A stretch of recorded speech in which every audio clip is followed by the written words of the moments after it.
Hello everyone, আসসালামু আলাইকুম। আজকে নিয়েছি ছোট্ট একটি ব্লগ, একদমই ছোট্ট একটি ব্লগ। আসলে আজকে কালাভুনা রেসিপি করব আমি, তাই ভাবলাম আপনাদের সাথেও আমি শেয়ার করি। আসলে কিছুদিন ধরে ব্লগ দিতে পারছি না, তাই ভাবলাম ছোট এই ব্লগটি শেয়ার করি। কালাভুনার জন্য প্রথমেই আমি নিয়ে নিয়েছিলাম গরুর মাংস। এখানে কিন্তু মোটামুটি 1 কেজির বেশি মাংস আছে। এরপরে পেঁয়াজ কুচি এবং পেঁয়াজ বাটা দিয়ে দিচ্ছি। আসলে আমি কি দেই বা আমি কীভাবে রান্না করি সেটাই আমি শেয়ার করতেছি। একজন এক এক রকম করে, সেটা যার যার ব্যক্তিগত ব্যাপার। এরপর আমি আদা রসুন দিয়ে দিচ্ছিলাম। এরপরে হলুদের গুঁড়ো, মরিচের গুঁড়ো এগুলো দিয়ে দিব। আমি যেরকমভাবে করি সেটাই আমি দেখানোর চেষ্টা করতেছিলাম। কেউ ভুল ত্রুটি হলে ক্ষমাসুন্দর দৃষ্টিতে দেখবেন।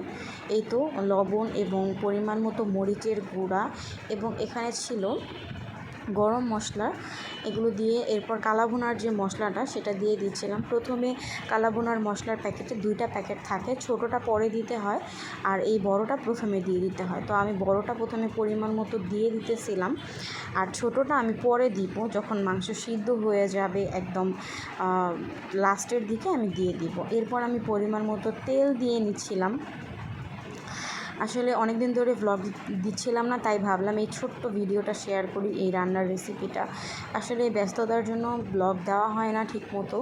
ইনশাল্লাহ ট্রাই করব ভালো মতো ব্লগ দেওয়ার কন্টিনিউ।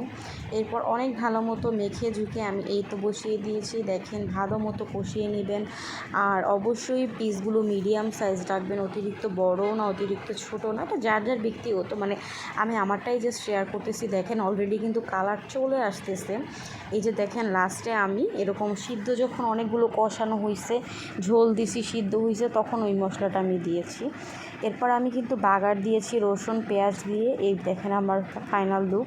কতটা বোঝা যাচ্ছে জানি না, বাট অনেক ভালো।